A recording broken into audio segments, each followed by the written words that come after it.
Au nom du Père et du Fils et du Saint-Esprit, Amen. Grande joie d'être là avec toi en ce 7 janvier, samedi.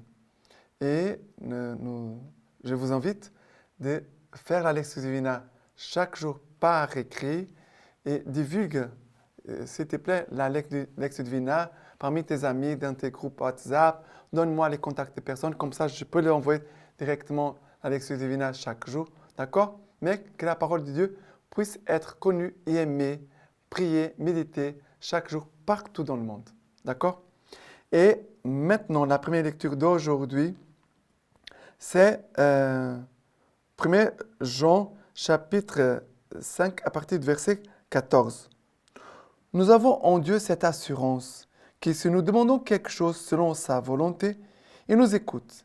Et si nous savons qu'il nous écoute en tout ce que nous lui demandons, nous savons que nous possédons ce que nous lui avons demandé. Quelqu'un voit son frère commettre un péché, ne conduisant pas à la mort, qu'il prie, et Dieu donnera la vie à ses frères. Il ne s'agit pas de ceux qui commettent les péchés conduisant à la mort, car il y a un péché qui conduit à la mort.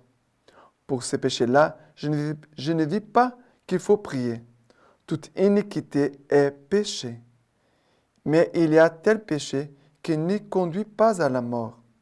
Nous savons que quiconque est né de Dieu ne pêche pas. L'engendré de Dieu, ça veut dire Jésus, les garde et le mauvais n'a pas prise sur lui. Nous savons que nous sommes de Dieu et que le monde entier gît au pouvoir du mauvais. Nous savons que le Fils de Dieu est venu et qu'il nous a donné l'intelligence afin que nous connaissions le véritable. Nous sommes dans le véritable, dans son Fils Jésus-Christ. Celui-ci est le Dieu véritable et la vie éternelle. Petits enfants, gardez-vous des idoles. Alors, ici, il y a différentes choses importantes. L'attitude toujours. C'est l'attitude, le Seigneur m'écoute. Point. Je sais qu'il m'écoute et après, Dieu, mon Père, va me répondre comme il voudra, quand il voudra. Ou alors, s'il voit que c'est mieux pour moi de ne pas me répondre, alors qu'ainsi soit-il. Après, il parle de la correction fraternelle. Ça veut dire, s'il a un péché qui conduit à la mort, on doit corriger notre frère.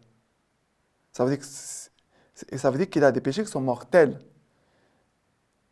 Et alors, ici, Saint Jean nous dit, il y a des péchés qui sont des choses simples, qu'il faut prier. Il faut prier pour les frères.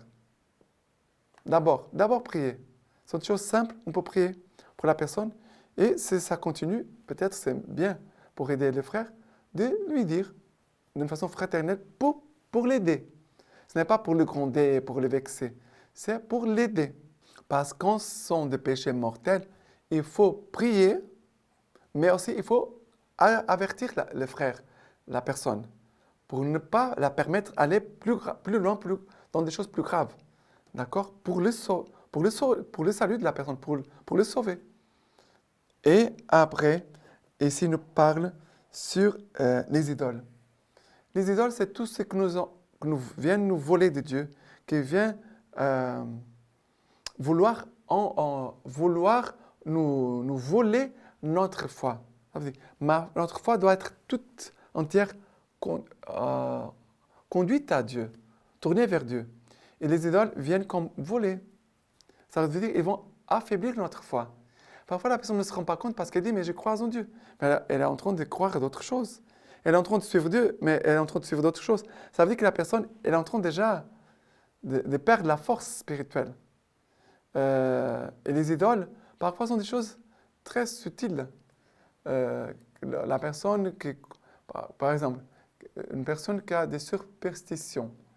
La personne qui dit « mais si j'ai telle chose, c'est un porte-bonheur ». Oh, je ne peux pas croiser le couteau, ça ne va pas apporter de bonnes choses. Ce sont des choses bêtes souvent les gens sont très attachés des petites choses qui sont des idoles en fait. Et surtout des choses que la personne parfois, l'argent, la nourriture, le sexe, les biens, souvent les gens sont très attachés.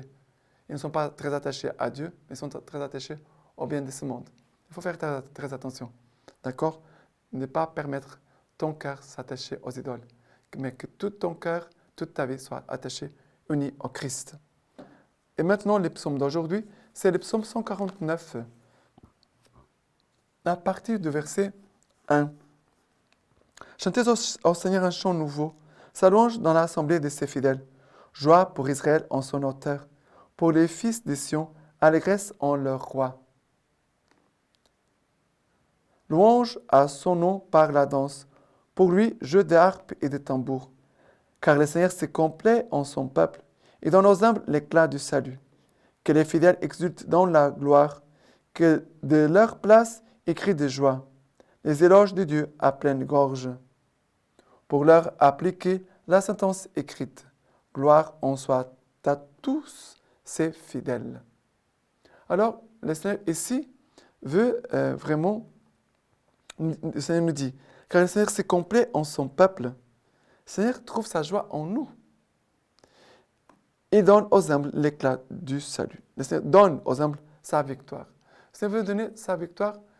Ce temps de Noël, c'est le temps de Jésus qui s'est fait petit, humble. Le Seigneur veut continuer encore de nous travailler dans cette force qui s'appelle humilité. Le Seigneur veut nous bénir dans cette assurance qui s'appelle humilité. Parce que les humbles, ils sont forts. Les humbles sont attachés au Seigneur, ils sont appuyés sur le Seigneur. Ils ne sont pas appuyés sur d'autres choses, des idoles ou sur eux-mêmes. Le Seigneur veut vraiment que nous soyons appuyés sur lui, attachés à lui. Et le Seigneur nous promet sa victoire. Ayons cette assurance. Maintenant, l'évangile d'aujourd'hui, Jean chapitre 2, à partir du verset 1. Le troisième jour, il y a eu des noces à Cana de Galilée, et la mère de Jésus y était. Jésus aussi fut invité à ces noces, ainsi que ses disciples. Et ils n'avaient pas de vin, car le vin des noces était épuisé. La mère de Jésus lui dit, « Ils n'ont pas de vin. » Jésus lui dit, « Qui me veux-tu, femme?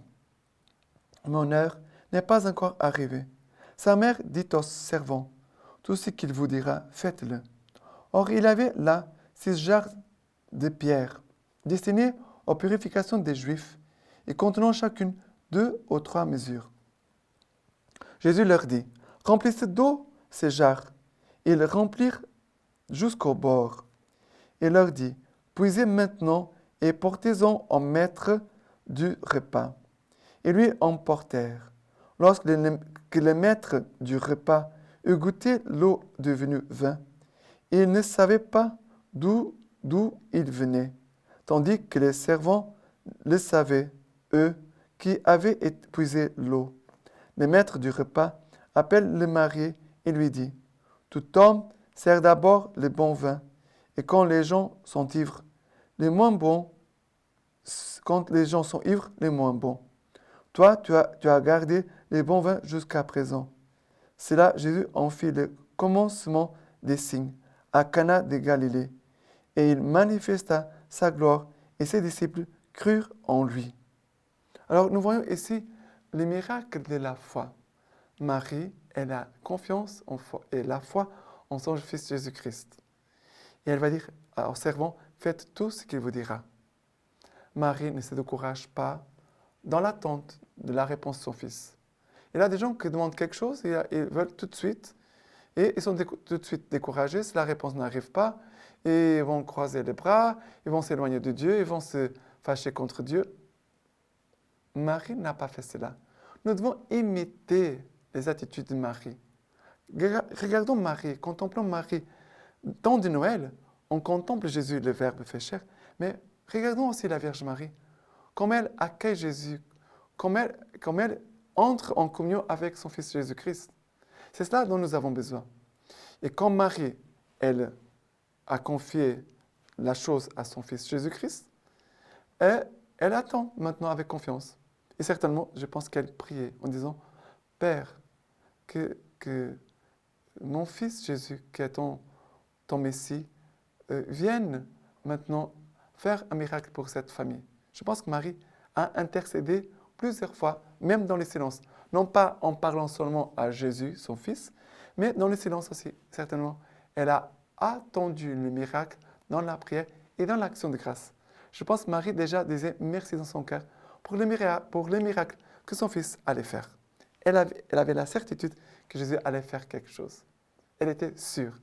Que notre cœur soit comme le cœur de Marie. Lecture patristique d'aujourd'hui, homélie africaine du IVe siècle. On nous dit ceci. Quelle merveille, quel prodige, mes frères. Les lois de la nature sont bouleversées dans l'homme. Dieu prend naissance. Une vierge est enceinte. La parole de Dieu en fait une épouse, sans intervention d'homme. Elle devient à la fois mère et vierge. Elle devient mère en raison intacte. C'est une vierge qui a un fils. Son relation avec un homme, toujours pur, mais non stérile. Le seul homme qui soit né sans péché est celui qui n'a pas été engendré par l'union et la convoitise de la chair, mais par l'obéissance de l'Esprit. Maintenant, je vous laisse la bénédiction par les mains toutes pures de la Vierge Marie. Que Dieu Tout-Puissant vous bénisse et vous garde, le Père, le Fils et le Saint-Esprit. Amen.